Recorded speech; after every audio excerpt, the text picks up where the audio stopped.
साध संगत जी, प्रेम से कहना धन निरंकार जी। स्वागत है आप सभी का आपके ही चैनल पर। हाजिर हूँ मैं आप सभी के लिए एक बहुत खूबसूरत साखी लेकर। तो चलिए आज की साखी सुनते हैं। साध संगत जी, बहुत पुरानी बात है। रामपुर नाम के एक छोटे से कस्बे में दो सगे व्यापारी भाई रहते थे। बड़े भाई का नाम था अनिल और छोटे भाई का नाम था सुनील। दोनों भाइयों की अलग अलग परचून की दुकानें थी, लेकिन कस्बा छोटा होने की वजह से दोनों भाइयों की ही ज़्यादा आमदनी नहीं थी। इसलिए दोनों भाइयों की आर्थिक स्थिति बहुत खराब थी। दोनों भाई अपनी दुकान के लिए सामान लेने एक साथ ही शहर जाया करते थे। अब एक दिन शहर में माल खरीदते समय दोनों भाइयों को ज़्यादा देर हो गई। इसलिए वो दोनों भाई रात्रि विश्राम के लिए एक धर्मशाला में रुक गए। साथ संगत जी, अब संयोग की बात, उस दिन उसी धर्मशाला में एक संत महात्मा भी रुके हुए थे, जो कि धर्मशाला के प्रांगण में उपदेश दे रहे थे। दोनों भाई समय व्यतीत करने के लिए उन संत महात्मा की सभा में पहुंच गए। अब उस समय सन्यासी महाराज वहां उपस्थित लोगों को 3 का नियम समझा रहे थे। कह रहे थे कि इस पूरे ब्रह्मांड में 3 का नियम अखंड है, अटल है। जो भी व्यक्ति इस 3 के नियम को समझ लेता है उसका जीवन सफल हो जाता है। अब एक श्रद्धालु ने उन संत महात्मा से पूछा कि महाराज, ये 3 का नियम क्या है? महाराज का जवाब था कि जो कुछ भी आप दूसरों को देते हो वो आपको 3 गुना होकर वापस मिलता है। अगर आप किसी को प्रेम देते हो तो प्रेम आपको 3 गुना वापस मिलेगा। अगर आप किसी को नफ़रत देते हो तो वो नफ़रत भी आपको 3 गुना होकर ही वापस मिलेगी। अगर आपने किसी का बुरा किया हो तो आपके साथ भी 3 गुना ज़्यादा बुरा होगा। और अगर आपने कभी भी 1 रुपया दान किया है तो आपको कहीं ना कहीं से 3 रुपये ज़रूर मिलेंगे। बस ये आवश्यक नहीं है कि जिसको आपने दिया है उसी से ही आपको वो वापस मिले। ब्रह्मांड का लौटाने का अपना एक तरीका है। अब उस रात धर्मशाला के कमरे में दोनों भाइयों को नींद नहीं आ रही थी। दोनों ने विचार किया कि उन्होंने अपनी ज़िंदगी में अब तक किसी को क्या दिया है। तो दोनों को ही विचार आया कि उन्होंने तो दान के नाम पर आज तक किसी को फूटी कोड़ी भी नहीं दी थी। वो भाई देते भी कहाँ से? उनका तो खुद का खर्चा ही पूरा नहीं पड़ता था। साथ संगत जी, फिर उन दोनों भाइयों ने तय किया कि जैसे भी हो कुछ न कुछ रुपया तो वो दान के लिए ज़रूर निकालेंगे। अब अपने कस्बे में रामपुर में आने के बाद दोनों भाई दिन भर की कमाई में से शाम को कुछ न कुछ ज़रूर खर्च करते। कभी चिड़ियों के लिए दाना डालकर, कभी किसी भूखे को खाना खिलाकर, तो कभी मंदिर में कुछ दान पुण्य करके। अब इसी तरह से समय बीतता गया। कई साल बीत गए, लेकिन कुछ ऐसा हुआ कि दोनों भाइयों की आर्थिक स्थिति में दिन रात का अंतर आ गया। जहाँ पर बड़ा भाई अनिल अभी भी वहीं का वहीं था, उसकी आर्थिक स्थिति में कोई सुधार नहीं था, वहीं पर छोटा भाई सुनील बहुत पैसे वाला बन चुका था। सुनील ने अपने ही कस्बे में एक फैक्ट्री भी बना ली थी।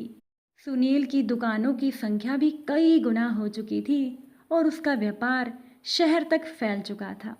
अब एक दिन अनिल को बैठे बैठे एक विचार आया कि जब दोनों भाइयों ने, हम दोनों ने बराबर बराबर दान पुण्य किया तो मेरे छोटे भाई सुनील की हालत कैसे सुधर गई और मैं वहीं का वहीं क्यों हूँ। अब इस बात पर कई दिन विचार करने के बाद अनिल ने एक फैसला लिया कि वो उन सन्यासी को ज़रूर खोज निकालेगा और इस बात का जवाब मांगेगा। अब संयोग की बात, जब अगली बार अनिल शहर में गया तो उसे उसी धर्मशाला में वो सन्यासी महाराज फिर से मिल गए। अनिल ने दौड़कर उन महात्मा के चरण पकड़ लिए और अपने मन में आ रही बातों के समाधान के लिए संत महात्मा के आगे निवेदन किया। अनिल की बातों को सुनकर सन्यासी हंसे और बोले कि अभी 3-4 दिन मैं यहीं पर हूँ।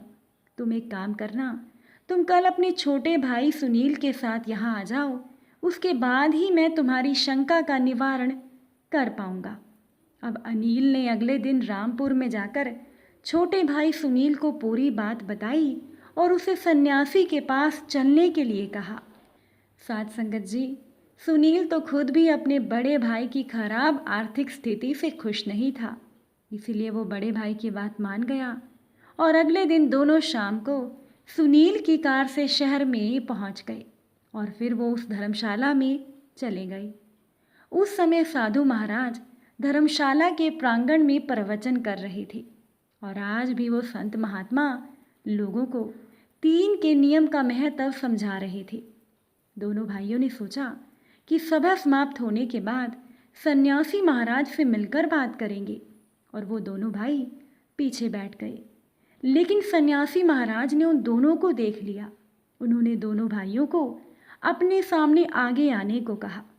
दोनों भाई सन्यासी के आगे जाकर खड़े हो गए।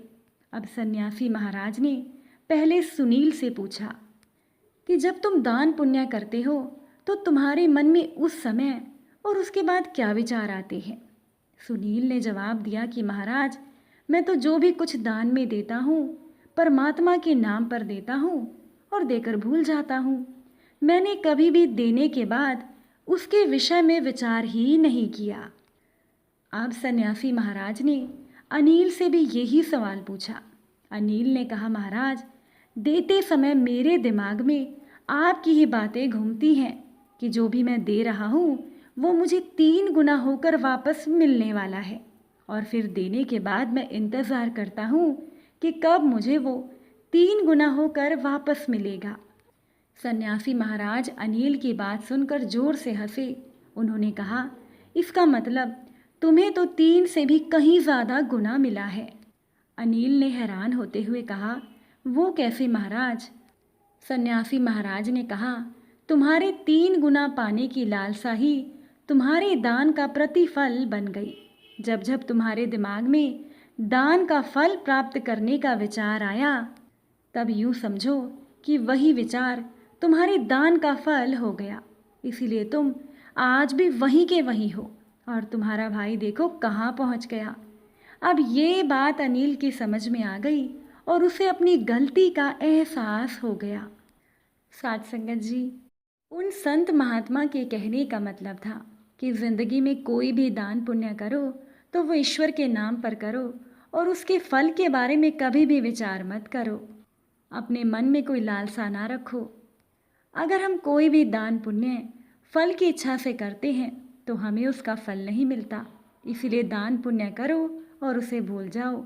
ये परमात्मा, ये ईश्वर, ये निरंकार दातार हमें उसका फल अपने आप ही दे देगा।